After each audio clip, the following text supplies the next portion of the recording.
后来乡亲啊，继续来看这件，这是外籍看护来苦毒着老大人，发生伫高雄的屋内。这做后生去年初透过人力中介公司聘请到一个印尼籍的女看护来照顾着72岁中风失智的老母亲。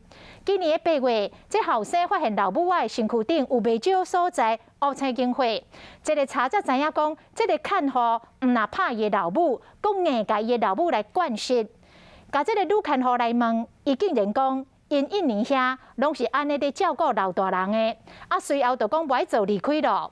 这是互这家伙啊气甲去通报着社会局。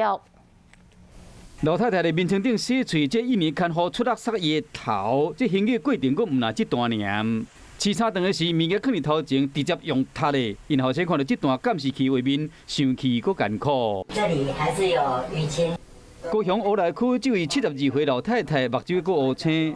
当外前因为中风加上失智，后生透过台南的中人找这个印尼看护，想要到是噩梦的开始。确实有多处的那个挫伤。体检伤单，早伫几个月前就发现讲，因老母情绪无稳定，后来规身躯拢是伤，因后生捌要求讲，唔通遮粗鲁，这个看护加硬功。所有的印尼外劳都是这样照顾阿公阿嬷的。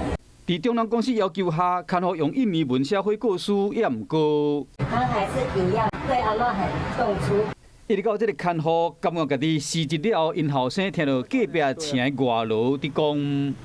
我感到这样那个永秋，这样我跟那个男朋友出去，阿嬷在这里没有人照顾。这个一年伊讲辞职了后，日子真好过，不时开直播，甲朋友四处佚佗，佫有找到头路。担心就是说，会不会再有下一个受害者？我们会专案跟劳动部申请废聘，劳工会被限制14天之内一定要出国。相关的单位已经咧调查，打算将伊遣返回国。后生希望讲，好这个重病老母有一个完善的照顾，想要到看护遮粗残的对待，母甲规身躯拢是伤。